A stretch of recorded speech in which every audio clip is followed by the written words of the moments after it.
Air defence system active ಇದೆ. So ಈಗ ಭಾರತದ ಕಠೋರ ಪ್ರತೀಕಾರ, ಲಷ್ಕರ್ ಸಂಘಟನೆಯ ಟಾಪ್ ಕಮಾಂಡರ್ನ ಹತ್ಯೆ ಮಾಡಲಾಗಿದೆ. ನರಮೇಧಕ್ಕೆ ಭಾರತ ಕಠೋರ ಪ್ರತೀಕಾರವನ್ನ ತೀರಿಸಿಕೊಂಡಿದೆ. ಲಷ್ಕರ್ ಸಂಘಟನೆಯ ಟಾಪ್ ಕಮಾಂಡರ್, ಟಾಪ್ ಪೋಸ್ಟ್ ಕಮಾಂಡರ್ನ ಹತ್ಯೆ ಮಾಡಲಾಗಿದೆ. ಇದೀಗ ಇದು ಉತ್ತರ, ತೊಗಳೆ ಉತ್ತರ, ಇದು ಉತ್ತರ ಅಂತ ಲಷ್ಕರ್ ಸಂಘಟನೆಯ ಟಾಪ್ ಕಮಾಂಡರ್ನ ಹತ್ಯೆ ಮಾಡಲಾಗಿದೆ. 4 ಜನ ಈಗಾಗಲೇ ಜಯಪ್ರಕಾಶ್ ಶೆಟ್ಟರ್ ಹೇಳ್ದಂಗೆ ಕಂಚಿ ಪಿಂಚಿಗಳನ್ನ ಕಳಿಸಿ ಇಲ್ಲಿ ನಮ್ಮ ಹೆಣ್ಮಕ್ಳಿಗೆ, ಟೂರಿಗೆ ಬಂದಿರ್ತಕ್ಕಂಥ ಹೆಣ್ಮಕ್ಳಿಗೆ ಹೊಡಿತೀರಾ ಅಂದ್ರೆ ನಾವು ಹೆಂಗ್ ಹೊಡಿತೀವಿ ನೋಡಿ. ಅದು ಕೂಡ ನಿಮ್ಮದೇ ಅನ್ನದ ಬಟ್ಟಲಿಗೆ ಕಲ್ಲು ಹಾಕೊಂಡಿದ್ ನೀವು. ಲಷ್ಕರ್ ಸಂಘಟನೆ ಟಾಪ್ ಕಮಾಂಡರ್ ಹತ್ಯೆ, ಈಗಾಗಲೇ ಲಾಹೋರ್ ಸಮೀಪದಲ್ಲಿರುವ ಹಫೀಜ್ ಮುರಿಡ್ಕೆ ನೆಲೆ ಧ್ವಂಸ. ಹಫೀಜ್ ಸಯೀದ್ ನೇತೃತ್ವದ ಲಷ್ಕರ್ ಎ ತೊಯ್ಬಾ ಸಂಘಟನೆ. ಹಫೀಜ್ ಸಯೀದ್ ನಮ್ಮ ಬಹಳ ದೊಡ್ಡ ಟಾರ್ಗೆಟ್ ಕೂಡ. ಆದರೆ ಈ ಬಾರಿ ಮಾತ್ರ ನವ ಭಾರತ ಒಂದು ಪೆಟ್ಟು ಕೊಟ್ಟೇ ಕೊಡುತ್ತೆ. ನಾವು ದೇಶದ ವಿಶ್ವದ 3ನೇ ಆರ್ಥಿಕತೆಯಾಗಿ ಕೇವಲ ಪಾಕಿಸ್ತಾನದ ಕುನ್ನಿಗಳಿಂದ ಪೆಟ್ಟು ತಿನ್ನೋದಕ್ಕೆ ನಾವು ಇನ್ನು ಮುಂದೆ ನಡೆಯಿಲ್ಲ. ಅದಕ್ಕೆ ತಕ್ಕದಾದ ಉತ್ತರವನ್ನ ಕೇಂದ್ರ ಸರ್ಕಾರ ಕೊಟ್ಟಿದೆ.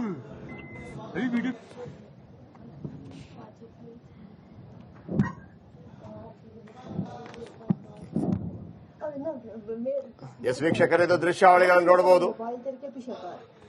ಶ್ರೀಲಕ್ಷ್ಮಿ ಹೇಳ್ತಾ ಇದ್ರು, ವೆರಿ ಫಸ್ಟ್ ಟೈಮ್ ಅಲ್ಲಿ ನೋಡಿ ಏನು ಮಿಸೈಲ್ ಬಿದ್ದಾಗ ಅಲ್ಲಿ ವಾಹನಗಳಲ್ಲಿ ಹೋಗ್ತಾ ಇದ್ದವರು ಕೂಡ ಕಾಣ್ತಾ ಇದ್ರು ಅಂತೇಳಿ ನೋಡ್ತಾ ಇದೀವಿ. ನಾವು ದೃಶ್ಯಗಳನ್ನ ನೋಡ್ತಾ ಇದೀವಿ ಯಾವ ರೀತಿಯಲ್ಲಿ ಕ್ಷಿಪಣಿಯಿಂದ, ವಾಯು ಯುದ್ಧ ವಿಮಾನದಿಂದ ತೆಗೆದಿರ್ತಕ್ಕಂಥ ದೃಶ್ಯಗಳಿದ್ದು. ನಮ್ಮ ಜೊತೆ ಇನ್ನಷ್ಟು ಅತಿಥಿಗಳು ಕೂಡ ಜಾಯಿನ್ ಆಗ್ತಾ ಇದ್ದಾರೆ.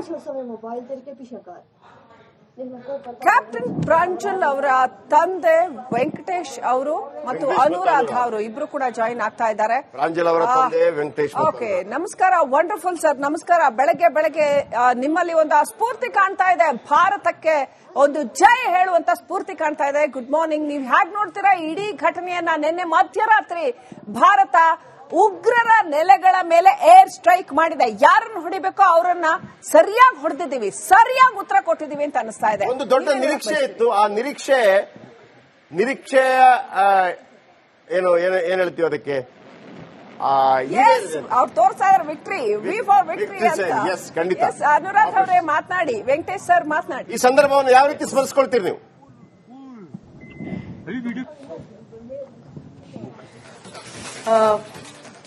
ಪಹಲ್ಗಾಮ್ ದಾಳಿ ಆದ್ಮೇಲೆ ನಿಜವಾಗ್ಲೂ ಮನ್ಸಿಗೆ ತುಂಬಾ ಘಾಸಿ ಆಗೋಗಿತ್ತು.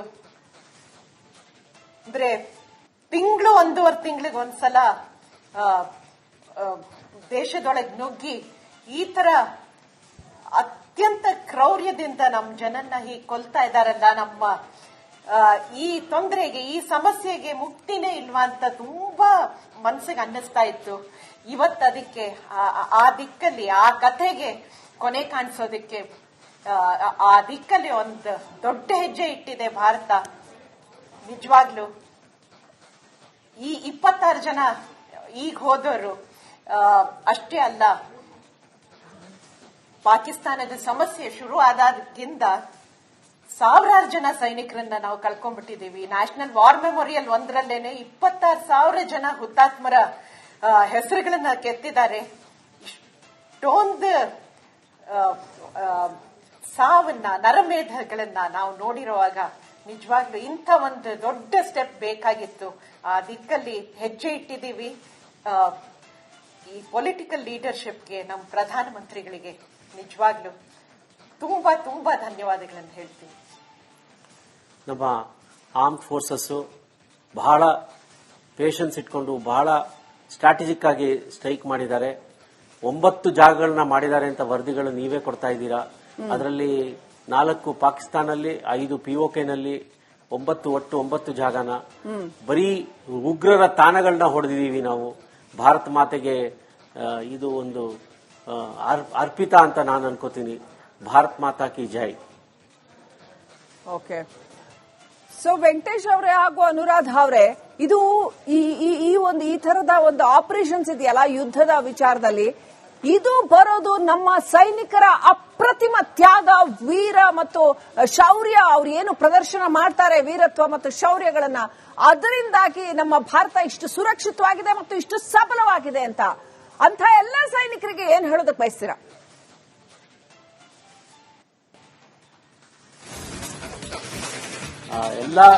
ನಮ್ಮ ಎಲ್ಲಾ ಸೈನಿಕರಿಗೂ ಒಂದು ದೊಡ್ಡ ನಮಸ್ಕಾರ, ದೊಡ್ಡ ಸೆಲ್ಯೂಟ್. ಅವರಿಗೆ ಅವರ ಶೌರ್ಯ, ಅವರ ಧ್ಯೇಯ, ಅವರ ಕಮಿಟ್ಮೆಂಟ್, ಆ ಸೈನಿಕರಾಗ್ಲಿ, ಸೈನಿಕರ ಅಪ್ಪ ಅಮ್ಮ ಆಗ್ಲಿ, ಸೈನಿಕರ ಮನೆಯವರಾಗ್ಲಿ, ಮಕ್ಕಳಾಗ್ಲಿ, ಅಜ್ಜ ಅಜ್ಜಿ ಆಗ್ಲಿ, ಅವರ ಇಡೀ ಕುಟುಂಬಕ್ಕೆ ಈ ಒಂದು ಆ ಒಂದು ಶೌರ್ಯತ್ವವನ್ನು ನಾವು ಮೆರಿತೀವಿ, ಶೌರ್ಯತ್ವವನ್ನು ನಾವು ತೋರಿಸ್ತೀವಿ. ನಮ್ಮ ಒಂದು ಪ್ರೊಫೆಷನಲ್ ಅಪ್ರೋಚ್ ಏನಿದೆ, ಸೈನಿಕರ professional approach, Indian army, navy, air force, ಅದು ಬಿಟ್ಟು ಕೊಡದೆ, ಯಾವ ಕಾರಣಕ್ಕೂ ನಾವು ನಮ್ಮ ಪ್ರೊಫೆಷನಲ್ ಅಪ್ರೋಚ್ ಬಿಟ್ಟು ಕೊಡದೆ ನಾವು ನಮ್ಮ ರಾಷ್ಟ್ರವನ್ನು ಕಾಪಾಡಬೇಕು, ನಮ್ಮ ಜನಗಳನ್ನ ಕಾಪಾಡಬೇಕು. ಇಡೀ ಪ್ರಪಂಚಕ್ಕೆ ಇದೊಂದು ಮಾದರಿಯಾದಂತಹ ಒಂದು ಸೈನ್ಯ ನಮ್ದು. ನಮ್ಮ ಚಿಕ್ಕ ಚಿಕ್ಕ ಮಕ್ಕಳಾಗ್ಲಿ, ನಮ್ಮ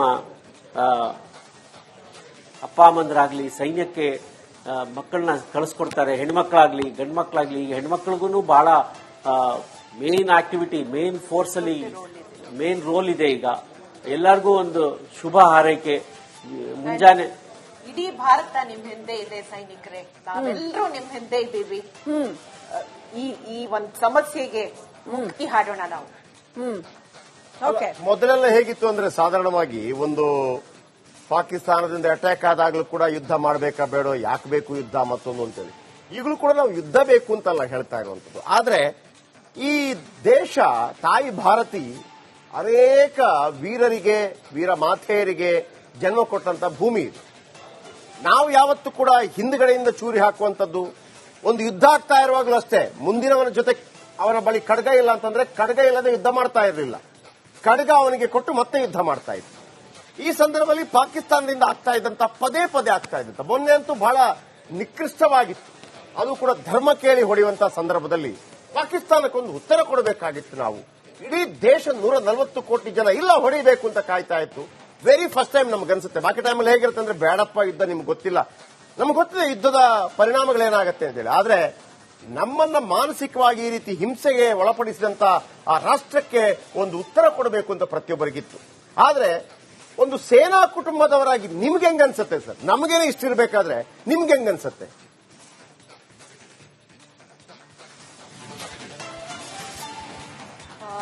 ನಮಗೂ ಸಹ ಅದೇ ಮನಸ್ಸಲ್ಲಿತ್ತು. ಇಲ್ಲ, ಇನ್ಫ್ಯಾಕ್ಟ್ ನಾನು ರೈಟರ್ ಕೂಡ.